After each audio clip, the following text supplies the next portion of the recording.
Ooh, scary stuff, kids. Look at this. We have a level 5 type question. We have a binomial times a binomial is equal to another binomial times another binomial. And these are not like your garden variety binomials. These are the frightening binomials, okay? So this is going to be one of the hardest types of equations that you're ever going to see, okay? And if you try and solve it in one step, you're going to pop a brain. So what you want to do is you want to break this down into several little teeny tiny steps, okay? And we're going to do each little tiny step, and it's going to be very easy, all right? So the first thing we have here is we have a binomial multiplying a binomial, so that's FOIL, and we're going to do that. So the negative 9z is going to multiply the 10z, giving us negative 90z squared. Then the negative 9z multiplies the 11, giving us negative 99z. Then the negative 7's turn. It multiplies the 10z, giving us negative 70z. Then the negative 7 multiplies the 11, giving us negative 77. Then it's the 11z's turn over here. We're on the other side of the equal sign. The 11z multiplies the 6z, giving us 66z squared. The 11z, make sure to put the equal sign in, by the way. The 11z multiplies the negative 8, giving us negative 88z. The negative 6 multiplies the 6z, giving us negative 36z. The negative 6 multiplies the negative 8, giving us positive 48. A negative times a negative is a positive.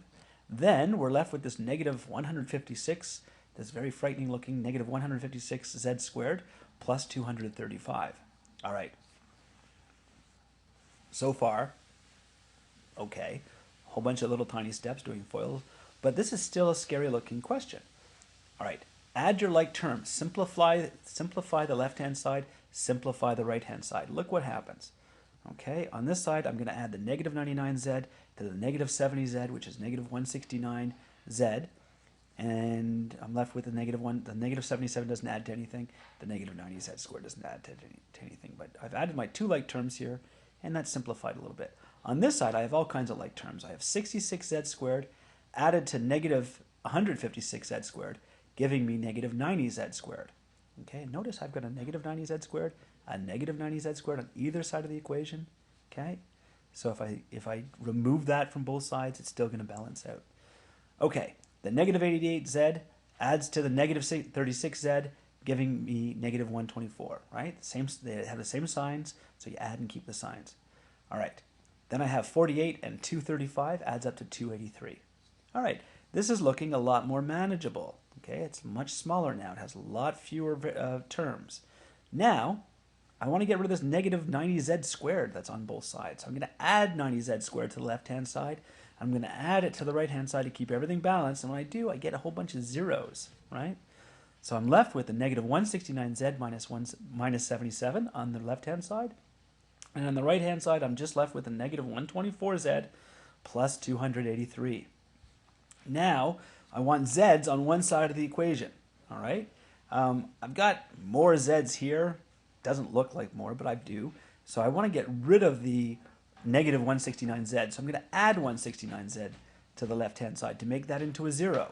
If I add 169z to the left-hand side, I have to do it to the right-hand side. Okay, and I'm left with negative 77 is equal to 45z plus 283. Okay. That's our nice look at how simple that equation is. That's a level 1 equation. All right, now I want to get rid of that 283. That's stopping my 45z's from being alone. So I'm going to subtract 283 from both sides.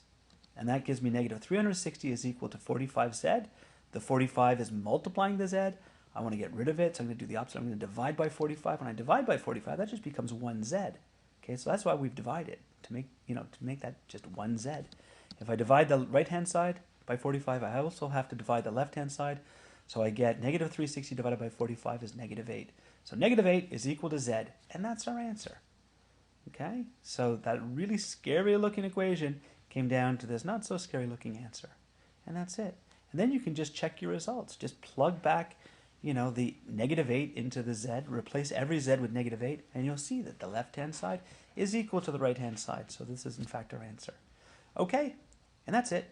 Have a good night.